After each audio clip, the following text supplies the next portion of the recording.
Hello दोस्तों, स्वागत है आप सभी का एक और नई वीडियो में। आज मैं आप सभी के लिए एक बार फिर से कुछ और बेहद ही खौफनाक सच्ची कहानियाँ लेकर आ गया हूँ। अगर आप मेरे चैनल पर नए हो तो उसे सब्सक्राइब करना बिल्कुल ना भूलें, क्योंकि मैं आपके लिए ऐसी स्टोरीज लेकर आता रहता हूँ। अगर आपको अपने साथ घटा कोई इवेंट मुझे बताना हो तो आप मुझे स्क्रीन पर दिख रही मेरी इंस्टाग्राम आईडी या व्हाट्सएप नंबर के थ्रू अपनी स्टोरी मुझ तक पहुंचा सकते हो। आपकी स्टोरी सुनाने में मुझे बहुत ही खुशी होगी। इसके अलावा आप कमेंट करके मुझे बता सकते हो उन टॉपिक्स के बारे में जिनके ऊपर आप स्टोरी सुनना चाहते हो। और ये वीडियो पे आपको कैसा लगे कमेंट के ज़रिए मुझे ज़रूर बताइएगा। इसी के साथ बढ़ते हैं अब आज की अपनी कहानी की तरफ। रागिनी और मीना दोनों बहनें थी। रागिनी को भूत प्रेत चुड़ैल और अंधेरे से बहुत ज़्यादा डर लगता था, पर मीरा बहुत ही साहसी लड़की थी। मीरा भूतों से नहीं डरती थी। रात के वक्त रागिनी कहीं बाहर घूमने नहीं जाती थी। उसे ऐसा लगता था जैसे अंधेरे और सुनसान रास्ते में कोई भूत या चुड़ैल खड़ा हुआ उसे मिल जाएगा। रागिनी जब घर में रहती थी तब वो तस्वीर बनाया करती थी और मीरा एक कंपनी में जॉब करती थी। रागिनी और मीरा दोनों बहनें होकर भी एक दूसरे से बहुत ही अलग थी। एक दिन की बात है, दोनों बहनें शॉपिंग करने के लिए बाज़ार जाती हैं। बाज़ार में वो काफ़ी सारी खरीदारी करती हैं कि तभी मीरा की नज़र एक मूर्ति पर पड़ती है। वो मूर्ति एक राजा की थी और वो काफ़ी ज़्यादा सुंदर दिख रही थी। मीरा उस मूर्ति को खरीद लेती है और दोनों बहनें उसे खरीद कर घर आ जाती हैं। उसी रात को रागिनी जब अपने कमरे में तस्वीर बना रही थी तब रागिनी को कुछ बेचैनी सी महसूस होने लगी और उसे ऐसा आभास हो रहा था जैसे कोई उस पर नज़र रख रहा हो। जैसे ही रागिनी पीछे मुड़कर देखती है वहाँ पर कोई नहीं था। रागिनी फिर से तस्वीर बनाने वाली ही होती है कि अचानक वो चौंक जाती है कि तस्वीर बनकर तैयार हो चुकी है। रागिनी सोचती है ये मेरी तस्वीर एकदम से पूरी कैसी हो गई, इसे किसने बनाया, ऐसा मुमकिन ही नहीं है। रागिनी का सर घूम जाता है कि तभी कमरे में तेज़ हवाएं चलने लगती हैं और एक मजबूत हाथ रागिनी को पकड़ लेता है और उसे बिस्तर पर लेटा देता है। रागिनी इतने लंबे हाथ को देखकर डर जाती है और बेहोश हो जाती है। अगले दिन सुबह जब रागिनी नींद से जागती है तो उसे कुछ भी याद नहीं होता कि कल रात को क्या हुआ था। वो अपनी बड़ी बहन मीरा से कहती है कि दीदी मेरे सिर में बहुत दर्द है, आज दोपहर का खाना आप मेरे कमरे में भेज देना, मैं आज अपने कमरे में आराम करूँगी। मीरा कहती है ठीक है, पर दवाई लेना तुम और अच्छे से रहना, तुम आराम करो, मैं रामू काका से कहकर खाना कमरे में भेज दूँगी। रागिनी अपने कमरे में चली जाती है और मीरा अपने ऑफिस चली जाती है। रागिनी को कुछ अजीब लग रहा था और उसका मन बेचैन था। तब उसकी नज़र पेंटिंग पर पड़ती है और सोचती है वो कि ऐसी पेंटिंग तो मैं नहीं बनाती, ये किसने बनाई है। फिर उसने सोचा शायद मुझे ही याद ना रहा हो कल रात को क्या हुआ था, जाने दो, वैसे ही मेरे सिर में दर्द है, थोड़ा आराम कर लेती हूँ। जैसे ही रागिनी आराम करने बिस्तर पर जाती है और गहरी नींद में सो जाती है तभी कमरे में किसी के चलने की आवाज़ आने लगती है, मानो कोई धीरे धीरे रागिनी के कमरे की तरफ अपने कदम बढ़ा रहा हो। कदमों की आवाज़ इतनी धीमी थी कि सोते हुए आदमी के कानों तक पहुंचना बहुत ही मुश्किल या यूं कहें नामुमकिन था। एक अजनबी हाथ धीरे धीरे रागिनी के बालों को सहलाने लगता है। रागिनी को पता ही नहीं चलता कि कोई उसके पास बैठा है। तभी धीरे धीरे रागिनी अपनी आंखें खोलने ही वाली होती है कि अचानक कमरे में हवाएं चलने लगती है और वो वहाँ से गायब हो जाता है। रागिनी आईने के सामने जाती है और अपना चेहरा देखने लगती है और तभी वो देखती है कि उसके बाल बिखरे हुए हैं। वो सोचती है सोने से पहले तो मैंने अपने बालों को बांध के रखा था, फिर मेरे बाल अब ऐसे बिखरे हुए क्यों हैं। रागिनी को कुछ भी समझ में नहीं आ रहा था कि ऐसा उसके साथ क्यों हो रहा है। वो कहती है कि मुझे कुछ अच्छा नहीं लग रहा है, एक काम करती हूँ, कोई तस्वीर बनाती हूँ, शायद तब मेरा मूड ठीक हो जाए। रागिनी ब्रश उठाती है और तस्वीर बनाने लगती है। तस्वीर आधी बनकर तैयार हो चुकी थी तब रागिनी की दोस्त पूजा की कॉल आती है और फ़ोन में रागिनी से वो कहती है, हे मुझे बाज़ार से कुछ सामान खरीदना है, चलो ना मेरे साथ। रागिनी अकेले अकेले बोर हो रही थी इसलिए बाज़ार जाने के लिए वो हाँ कह देती है।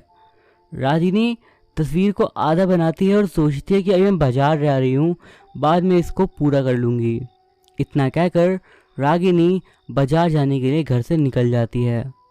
रागिनी के जाने के बाद उसके कमरे में तेज़ हवाएं चलने लगती हैं और उसकी बनाई हुई आधी तस्वीर देखते ही देखते तैयार हो जाती है और वो हवा वहाँ से गायब हो जाती है। रात को जब रागिनी घर आती है तो उसे ऐसा एहसास हो रहा था कि उसे कोई देख रहा है। रागिनी अपने आसपास अच्छी तरह से देखती है पर उसे कोई नहीं दिखता। वो अपने कमरे में जाती है और जैसे ही वो अपने कमरे का दरवाज़ा खोलती है वो चौंक जाती है, क्योंकि जिस तस्वीर को वो आधा बनाकर गई थी वो अब पूरी तरीके से बनके तैयार हो गई थी। रागिनी को अपनी आंखों पर यकीन नहीं हो रहा था। रात को मीरा ऑफिस से आती है तो रागिनी से मिलने उसके कमरे में जाती है। तब रागिनी मोबाइल में गेम खेल रही थी। मीरा रागिनी से कहती है, अब तुम्हारी तबीयत कैसी है? रागिनी कहती है, दीदी मैं ठीक हूँ। एक बात बताओ, तुम बाजार से जो राजा की मूर्ति लाई थी उस मूर्ति को तुमने कहाँ रखा है? मुझे उसको करीब से देखना है। मीरा मुस्कुराते हुए कहती है, वो तो एक मामूली सी पत्थर की मूर्ति थी, क्या करोगी इसे देखकर? पर रागिनी जिद करती है, नहीं दीदी मुझे वो देखनी है। तभी मीरा अपने कमरे से राजा की मूर्ति को लेकर वहाँ आती है। रागिनी मूर्ति को अच्छे से देखती है और हैरानी की बात तो ये थी कि उस मूर्ति के हाथों में रंग लगा हुआ था। रागिनी बहुत ज़्यादा हैरान हो जाती है और सोचती है इस पत्थर की मूर्त पर रंग कैसे लगा। रागिनी मीरा से कहती है, दी तुम इस मूर्ति के हाथों में देखो ना रंग कैसे लग गया है।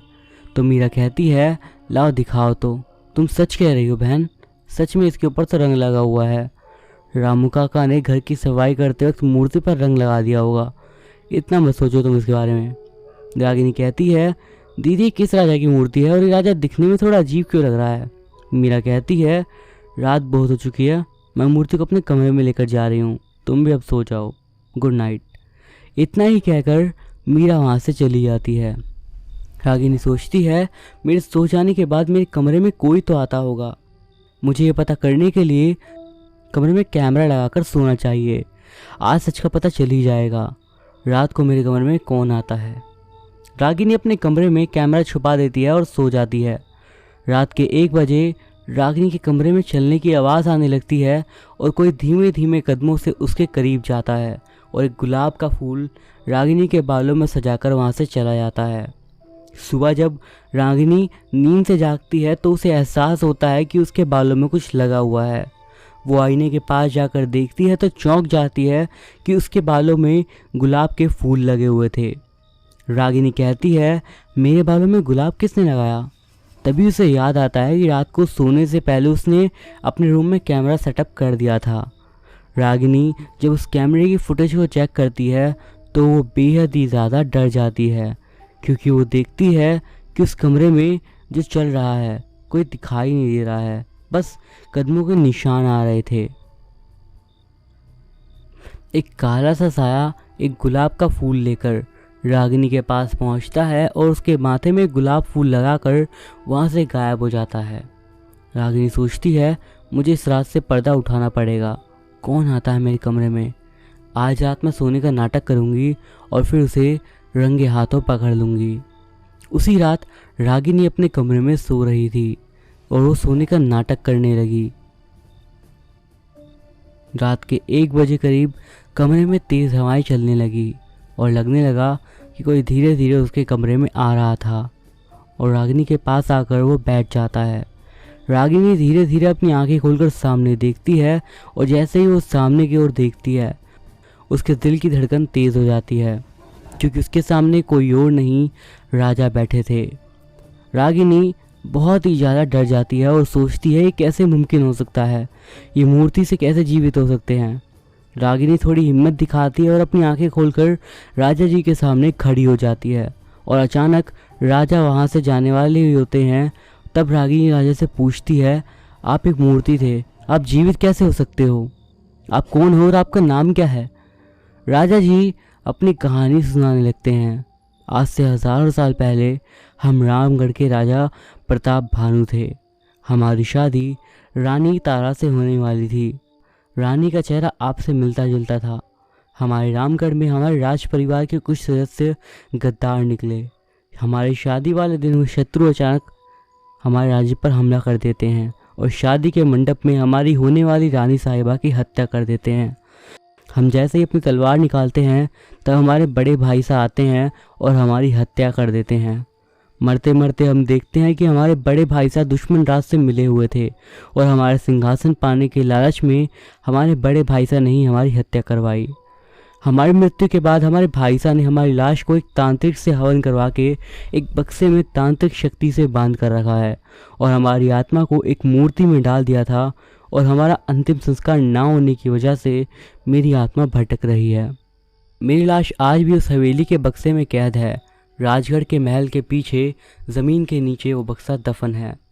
रागिनी राजा जी की बात को सुनकर इमोशनल हो जाती है और कहती है, आपके साथ बहुत ही बुरा हुआ, पर मुझे ये नहीं समझ में आ रहा कि आप रात के समय चोरी छुपे मेरे कमरे में क्यों आते हो। राजा प्रताप भानु कहते हैं कि आपका चेहरा हमारी रानी साथ तारा से मिलता है, इसलिए हम आपसे मिलने आते थे। क्या आप हमारी मुक्ति में हमारी मदद कर सकती हैं? एक आप ही हो जो हमें देख सकती हो और कोई नहीं। रागिनी कहती है, मैं आपकी मदद करूंगी, मुझे क्या करना होगा? तब वो राजा प्रताप भानु कहते हैं, कल पूर्णिमा है। पूर्णिमा की पहली किरण जब मेरी मूर्ति पर गिरेगी तब आप मेरी मूर्ति पर गंगाजल डाल देना। इस काम के लिए आपको यज्ञ करवाना होगा और आटे से हमारा शरीर बनवाना होगा और उस आटे के पुतले में आग लगा देने से हमारे शरीर का अंतिम संस्कार हो जाएगा। इतना कहकर राजा की आत्मा गायब हो जाती है और रागिनी दौड़ती हुई मीरा के कमरे में जाती है और देखती है कि राजा की मूर्ति अलमारी के ऊपर रखी हुई थी और मीरा गहरी नींद में सो रही थी। रागिनी फिर से अपने कमरे में जाती है और सोने की कोशिश करती है। अगले दिन सुबह रागिनी जल्दी से जागती है और पंडित रामशंकर से मिलने जाती है और श्रापित राजा की सारी कहानी उन्हें सुनाने लगती है। पहले तो पंडित जी रागिनी की बात पर यकीन नहीं करते, पर फिर बाद में वो मजबूर हो जाते हैं और कहते हैं, बेटी तुम बहुत अच्छा काम करने जा रही हो। मैं शाम 6 बजे पूजा की सामग्री लेकर तुम्हारे घर आ जाऊंगा।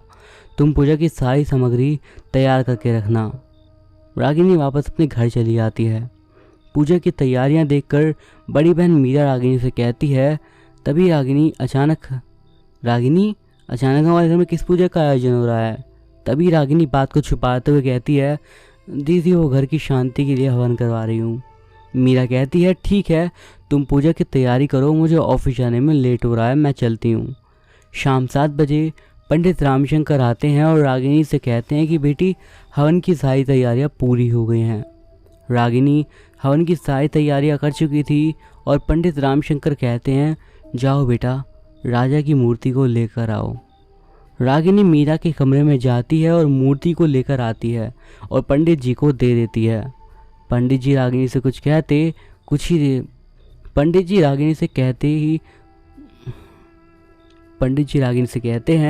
कुछ ही देर में चांद की पहली किरण मूर्ति पर पड़ने वाली है। तुम अपने हाथों से आटे की एक मूर्ति बनाओ और हम चंदन काठ से वहाँ एक छोटा सा चित्ता बनाएंगे और आटे की गुड़िया को जलाकर भस्म करेंगे, तभी राजा की आत्मा को मुक्ति मिलेगी। कुछ ही देर में पूर्णिमा की पहली किरण राजा साहब की मूर्ति पर पड़ती है और तब राजा प्रताप भानु की आत्मा मूर्ति से निकलकर बाहर आ जाती है।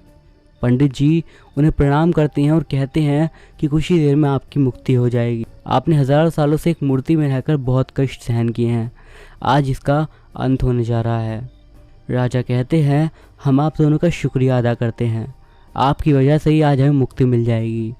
पंडित जी हवन करते हैं और चंदन काठ से एक चिता तैयार करते हैं और उसके बाद पूजा अर्चना करके उस आटे के शरीर को आग लगा देते हैं। देखते ही देखते राजा की आत्मा को मुक्ति मिल जाती है और वो स्वर्ग चले जाते हैं। पंडित जी रागिनी को आशीर्वाद देकर वहाँ से चले जाते हैं और रागिनी राजा की बेजान मूर्ति को लेकर नदी में बहा देती है और कहती है कि आप जहाँ भी हो राजा साहब, बस खुश रहना। उस दिन के बाद से रागिनी भूतों से डरना बंद कर देती है और एक साहसी लड़की बन जाती है।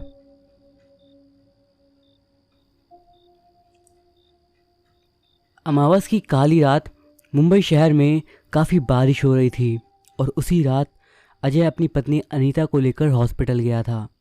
अनीता प्रेग्नेंट थी और आज अनीता बच्चे को जन्म देने वाली थी। बारिश की वजह से ठंडी ठंडी हवाएं चल रही थी। अनीता बिस्तर पर लेटी हुई थी और दर्द से कराह रही थी। अजय कोई बहुत ज़्यादा दर्द फील हो रहा था अनीता के कारण और वो अपनी पत्नी से कहता है, हिम्मत मत हारो, सब ठीक होगा। डॉक्टर अजय को बाहर वार्ड में रुकने के लिए ही कहते हैं। अजय वार्ड के बाहर इधर उधर टहल रहा था और अचानक उसकी नज़र एक अधमरी बॉडी पर गई जो अभी तक मरी नहीं थी और उसकी सांस धीरे धीरे चल रही थी। बॉडी के जिस्म में गोली लगने के निशान थे और ऐसा लग रहा था कि कोई गुंडा होगा जो पुलिस की गोली से घायल हुआ होगा। बॉडी के सामने पुलिस और डॉक्टर खड़े होकर कुछ बात कर रहे थे। अजय उस बॉडी को करीब से जाकर देखता है कि उसकी आंखें खुली हुई थी और सांसें अब भी धीरे धीरे चल रही थी। डॉक्टर और पुलिस की बातें अजय ध्यान से सुनता है। इस गुंडे को बचाने की ज़रूरत नहीं है, इसने 20 लोगों का खून किया है, इसलिए तड़पने दीजिए, बचाकर कोई फ़ायदा नहीं है, आखिरी सांसें गिन रहा है। बॉडी का पोस्टमार्टम कर देना। ठीक है, पोस्टमार्टम के बाद आप ऑफिस रिपोर्ट ले जाना। इस दरिंदे का इलाज करके मैं पाप नहीं करना चाहता। ऐसे दरिंदों को समाज में रहने का अधिकार ही नहीं है। पुलिस और डॉक्टर वहाँ से चले जाते हैं और अजय उस बॉडी की तरफ देखता है। हैवानियत जैसी नज़र, शरीर का रंग अमावस की रात जैसा काला और आंखें इतनी डरावनी जैसे उनमें आग उगल रही हो। और बॉडी देखने से तो ऐसा लग रहा था जैसे जंगली हैवान को लेटा रखा हो। अजय बॉडी के और करीब जाता है कि तभी उस गुंडे की मृत्यु हो जाती है और अजय बहुत डर जाता है और वहाँ से चला जाता है। तभी उसकी पत्नी अनीता एक बच्चे को जन्म देती है। बच्चा जन्म होने के बाद एक बार भी नहीं रोया था। जब डॉक्टर बच्चे को करीब जाता है तो बच्चा उस डॉक्टर को काट लेता है और नर्स बहुत डर जाती है। अनीता अभी भी बेहोश बिस्तर पर लेटी हुई थी। अजय जैसे ही कमरे में प्रवेश करता है, बच्चा जोर जोर से रोने लगता है। अजय बच्चे को गोद में उठाता है और नर्स से पूछता है कि लड़का हुआ है या लड़की। नर्स कहती है थोड़ा डरते हुए, लड़का हुआ है। अजय नर्स से पूछता है, आप इतनी डरी हुई क्यों हो, एक बच्चे से कौन डरता है। तभी नर्स ज़मीन पर गिरे हुए जख्मी डॉक्टर की तरफ इशारा करती है। देखिए, आपके बच्चे ने डॉक्टर का खून किया है। ऐसा भयानक बच्चा ज़िंदगी में कभी नहीं देखा। पैदा होते ही डॉक्टर के गले पे काट के इसने खून कर दिया उसका। अजय बहुत डर जाता है और अपने बच्चे की तरफ देखता है तो उस बच्चे में उसे डरावना चेहरा नज़र आने लगता है और सबसे हैरानी की बात, उसे अपने बच्चे के मुंह में दांत भी दिखाई देते हैं, जो कि किसी भी नवजात शिशु के लिए काफ़ी ज़्यादा हैरानी की बात थी। बच्चा अजय की तरफ देखे जा रहा था। तभी अजय को महसूस हुआ था कि कुछ ही देर पहले इसी हॉस्पिटल में एक गुंडे की गोली लगने की वजह से मृत्यु हुई थी। वही हैवानियत वाली नज़र, वही गुस्सैल आंखें जो अभी थोड़ी देर पहले अजय को घूर रही थी उस गुंडे के रूप में। अजय ने गुंडे की लाश पर देखा था और अजय को यकीन हो गया था कि यह कोई आम बच्चा नहीं बल्कि भूतिया बच्चा है और अपनी मौत का बदला लेने के लिए पैदा हुआ है। बच्चे ने जिस डॉक्टर को मारा था, ये वही डॉक्टर था जिसने गुंडे का इलाज करने के लिए मना किया था।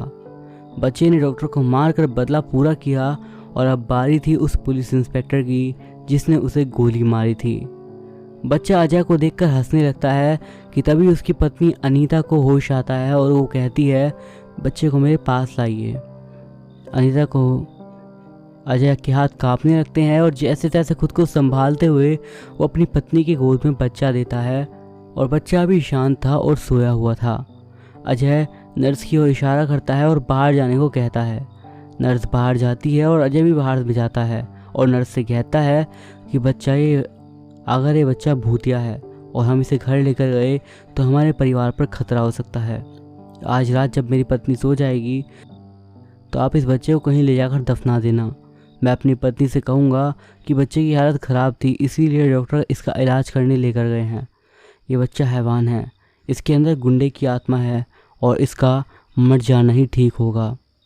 नर्स अजय से कहती है, आज रात ऐसा ही होगा, जब आपकी पत्नी सो जाएगी तब इस बच्चे को लेकर हॉस्पिटल के पीछे दफना देंगे और किसी को पता भी नहीं चलेगा।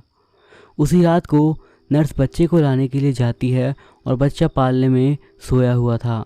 नर्स धीरे से बच्चे की तरफ बढ़ती है और पालने से बच्चे को गोद में उठाती है।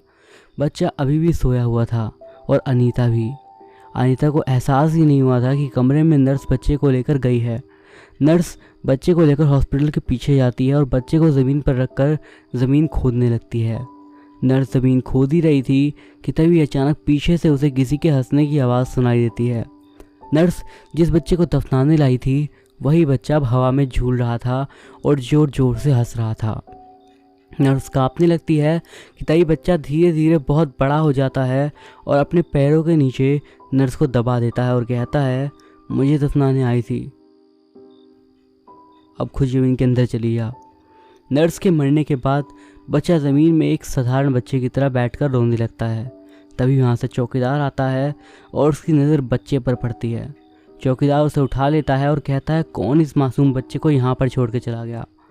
चौकीदार बच्चे को लेकर हॉस्पिटल के अंदर चला जाता है और अजय हॉस्पिटल के पीछे छुप छुप कर ये सब अपनी आंखों से देख रहा होता है। थोड़ी देर पहले जिस डरावने बच्चे ने नर्स का खून किया था, क्या वही बच्चा मेरा है? मुझे मेरी आंखों पर यकीन नहीं हो रहा। अजय भागता हुआ अपनी बीवी अनीता के पास आता है और देखता है कि अनीता सोई हुई थी और वो भूतिया बच्चा अब भी पालने में सोया हुआ था। अजय वार्ड के अंदर जाता है, तभी पालने में से बच्चे के हंसने की आवाज़ आने लगती है। डर गए? पहचान मुझे, वही हूँ मैं जिसकी लाश तुमने बाहर देखी थी। बच्चे की बात सुनकर अजय डर के मारे कांपने लगता है और पसीने से उसका पूरा बदन भीग जाता है। खुद को संभालते हुए बच्चों के पास जाता है और देखता है कि उसका बच्चा अब हैवान बन चुका था। भूतिया बच्चा अजय से कहता है, मैं तड़प तड़प कर मर रहा था और किसी ने मेरी मदद नहीं करी। डॉक्टर ने भी इलाज के लिए मना कर दिया, इसीलिए कि मैं एक गुंडा हूँ, लोगों का खून करता हूँ, इसीलिए मैंने डॉक्टर को नर्क भेज दिया है। अब पुलिस इंस्पेक्टर की बारी है। जिसने मेरा इनकाउंटर ना किया होता तो मैं ज़िंदा होता। मेरी आत्मा को तब तक मुक्ति नहीं मिलेगी जब तक मैं उस पुलिस वाले को ना मार डालूं। इस काम में तुम मेरी मदद करोगे और अगर तुमने ऐसा नहीं करा तो मैं तुम्हारी पत्नी अनीता को नर्क भेज दूंगा। बच्चे की बात सुनकर अजय बहुत डर जाता है और उस बच्चे से कहता है कि मेरी पत्नी अनीता को कुछ मत करना, मैं तुम्हारा काम करने के लिए तैयार हूँ और जैसा तुम कहोगे मैं ठीक वैसा ही करूँगा। वो बच्चा अजय से कहता है कि जाओ इस इंस्पेक्टर को मेरे पास लेकर आओ, चालाकी की कोशिश मत करना वरना तुम्हारी बीवी को जिंदा नहीं छोड़ूंगा। अजय भागता हुआ पुलिस स्टेशन जाता है और पुलिस को भूतिया बच्चे के बारे में सारी बातें बता देता है। पहले उनको अजय की बात मजाक लगती है, पर तब अजय पुलिस इंस्पेक्टर से कहता है कि इस बच्चे ने नर्स को बेरहमी से मार दिया। अगर आपको मेरी बातों पर यकीन नहीं होता तो मेरे साथ चलिए, हॉस्पिटल के पीछे खुदाई करिए, आपको लाश वहाँ मिल जाएगी। पुलिस अजय के साथ हॉस्पिटल के पीछे जाती है और खुदाई करने पर नर्स की लाश पुलिस को मिल जाती है। पुलिस को अजय की बात पर यकीन होने लगता है। पुलिस अजय से कहती है कि नर्स की बॉडी ज़मीन के अंदर से मिलना मतलब तुम सही कह रहे थे। गुंडा मरने के बाद बदला लेने के लिए वापस लौट आया है और अब वो बच्चा मेरा शिकार करेगा। ये केस हमें अलग तरीके से सॉल्व करना पड़ेगा। तभी हवलदार रामू इंस्पेक्टर से कहता है, सर ये भूत का मामला है इसलिए हम केस को सॉल्व नहीं कर सकते। भूत प्रेत से लड़ने के लिए हमें किसी तांत्रिक बाबा को बुलाना चाहिए। तांत्रिक बाबा भूतों को बोतल में कैद कर लेते हैं। इंस्पेक्टर रामू से कहता है, जाओ किसी तांत्रिक को बुला कर लाओ। हवलदार तांत्रिक बाबा को बुला कर लाता है। तांत्रिक इंस्पेक्टर को देखते ही चेतावनी देता है, बच्चा तेरे सर के ऊपर मौत मंडरा रहा है, जल्दी मरेगा तुम। इंस्पेक्टर बाबा की बातें सुनकर डर जाता है और कहता है, बाबा मुझे बचा लो। इस हॉस्पिटल में अजय को एक बच्चा पैदा हुआ है और वो एक भूतिया बच्चा है जो कि मुझे ही मारने के लिए दौड़ रहा है। 2 दिन पहले मैंने एक गुंडे का इनकाउंटर किया था और वो गुंडा मरने के बाद फिर से लौट आया है उस बच्चे के अंदर। जब तक वो मुझे मार नहीं देता तब तक उसका बदला पूरा नहीं होगा। तांत्रिक बाबा कहते हैं, मुझे उस भूतिया बच्चे के पास लेकर चलो।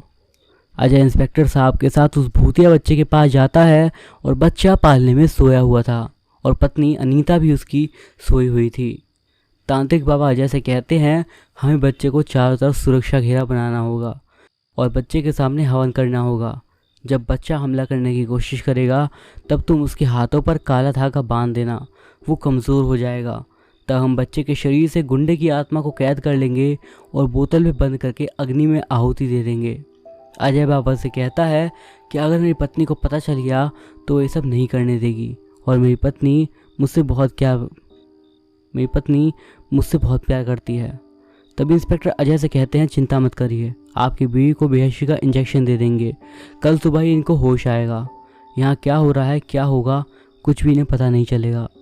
बाबा हवन करने लगते हैं और पालने से बच्चे के हंसने की आवाज़ आने लगती है।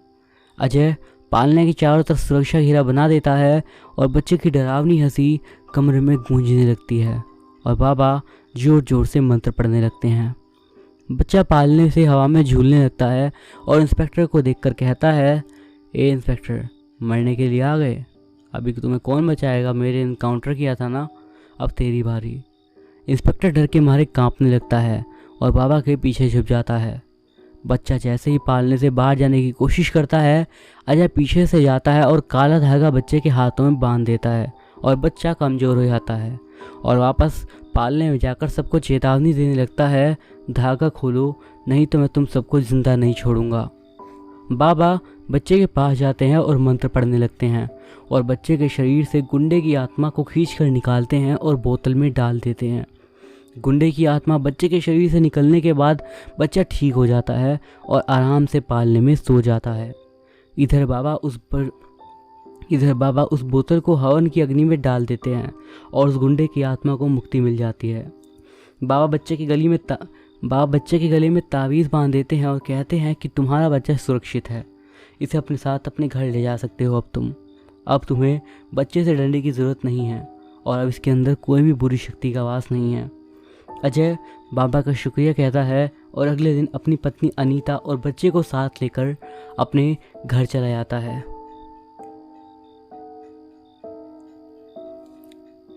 दीपक रागिनी से बोलता है, तुम मुझसे कितना प्यार करती हो? बहुत ही ज़्यादा। क्या तुम मुझसे शादी करोगी? हाँ दीपक, मैं तुमसे शादी करूँगी। कल मैं अपने पापा से अपने रिश्ते की बात करूँगा। रागिनी और दीपक दोनों बाइक से जा रहे थे कि तभी अचानक बाइक एक पत्थर से टकराकर गिर जाती है। दीपक हेलमेट पहना हुआ था, इसीलिए उसे ज़्यादा चोट नहीं आती, पर रागिनी ने हेलमेट नहीं पहना था, इसीलिए रागिनी का सर पत्थर से टकराकर जख्मी हो जाता है और ऑन द स्पॉट उसकी डेथ हो जाती है। रागिनी की मौत के बाद दीपक सदमे में चला जाता है। पुलिस आती है और रागिनी की लाश को पोस्टमार्टम के लिए भेज देती है और दीपक अपने घर में चला जाता है। रागिनी की मौत के बाद से दीपक खामोश हो गया था, किसी से ना तो बात करता था और खाना पीना भी उसने छोड़ दिया था।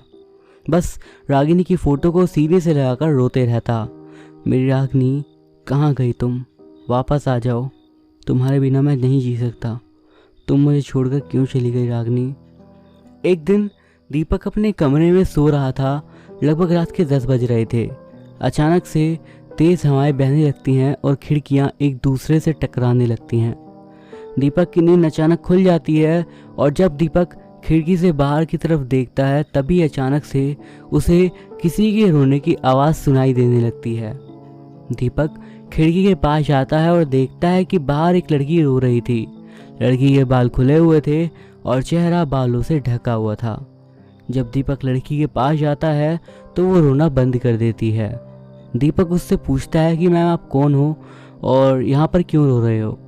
तब लड़की जब पीछे पलटती है तो दीपक चौंक जाता है, क्योंकि ये लड़की दीपक की गर्लफ्रेंड रागिनी ही थी। रागिनी अब एक चुड़ैल बन गई थी। रागिनी दीपक को अपने साथ ले जाने आई थी। दीपक रागिनी का ऐसा डरावना चेहरा देखकर डर जाता है और वहाँ से भागने लगता है कि तभी रागिनी वहाँ से गायब हो जाती है। दीपक हॉस्पिटल फ़ोन करता है, हेलो, रागिनी की लाश का अंतिम संस्कार हो गया क्या? नर्स कहती है नहीं हुआ है, रागिनी का शरीर मुर्दा घर में है। दीपक थोड़ा सा घबरा जाता है और फ़ोन रख देता है। दीपक सोचने लगता है अगर रागिनी मुर्दा घर में है तो अभी जो लड़की मेरे सामने आई थी वो कौन थी? तभी दीपक का फ़ोन बजता है और दीपक बोलता है हेलो। उधर से हंसने की आवाज़ आने लगती है और दीपक कहता है कौन हो तुम, बोलो हेलो। उधर से आवाज़ आती है तभी तुम्हारी गर्लफ्रेंड रागिनी। दीपक के हाथों से फ़ोन गिर जाता है और दीपक अपने कमरे में चला जाता है। दीपक सोने की कोशिश करता है कि तभी अचानक रागिनी की आत्मा आईने में आ जाती है और रागिनी दीपक को परेशान करने लगती है। रागिनी घर का सामान इधर उधर फेंकने लगती है। तभी दीपक आईने के सामने आता है और उससे कहता है क्या हुआ, तुम मुझे परेशान क्यों कर रही हो। तब रागिनी कहती है मैं तुमसे प्यार करती हूँ और तुमसे शादी करना चाहती हूँ, इसीलिए तुम्हें अपने साथ ले जाने के लिए आई हूँ। तभी दीपक कहता है कि तुम मर गई हो और तुम बस एक आत्मा हो, मैं तुमसे शादी कैसे कर सकता हूँ। तो वो कहती है मैं तुम्हें मारकर अपने साथ अपनी दुनिया में लेकर जाऊंगी और हम दोनों वहाँ शादी कर लेंगे। मौत की बातें सुनकर दीपक घबरा जाता है और वहाँ से भागने लगता है। रागिनी भी उसका पीछा करती है और भागते भागते दीपक एक तांत्रिक के पास पहुँच जाता है और उससे कहता है बाबा मुझे बचा लीजिए, मेरे पीछे रागिनी की आत्मा है। तभी तांत्रिक बाबा कहते हैं डरो मत, आत्मा यहाँ नहीं आ सकती, बताओ क्या समस्या है। दीपक कहता है मैं एक लड़की से बहुत प्यार करता था, उसका नाम रागिनी था। कुछ दिनों पहले मेरा और उसका एक्सीडेंट हो गया था और उसकी मौत हो गई थी। रागिनी ने हेलमेट नहीं पहना था, इसीलिए उसका सर पत्थर से टकराया था। उसी दिन से रागिनी की आत्मा मुझे परेशान कर रही है। तभी तांत्रिक बाबा कहते हैं बालक उसका अंतिम संस्कार हो गया है क्या। तभी वो कहता है नहीं, अभी वो मुर्दा घर में है, उसका अंतिम संस्कार अभी नहीं हुआ। तो वो कहते हैं जाओ उसका अंतिम संस्कार कर दो, उसकी आत्मा को मुक्ति मिल जाएगी। मैं तुम्हें एक ताबीज़ देता हूँ, इसे गले में पहन लो, तब तक उसकी आत्मा तुम्हें नुकसान नहीं पहुँचा सकेगी। दीपक ताबीज़ पहनकर हॉस्पिटल की तरफ जाता है और मुर्दा घर से रागिनी की लाश को शमशान लेकर जाता है और अंतिम संस्कार कर देता है, जिससे रागिनी की आत्मा को मुक्ति मिल जाती है। और दीपक अब इस बात को महसूस कर लेता है कि वो अब सच में उससे कहीं दूर जा चुकी है। तो दोस्तों ये थी हमारी आज की कहानियाँ। वीडियो आपको कैसा लगा कमेंट के ज़रिए मुझे ज़रूर बताइएगा। पसंद आया हो तो एक लाइक ज़रूर करिएगा। मैं अभिषेक मिलता हूँ आपसे अगली स्टोरीज़ में, तब तक के लिए बाय।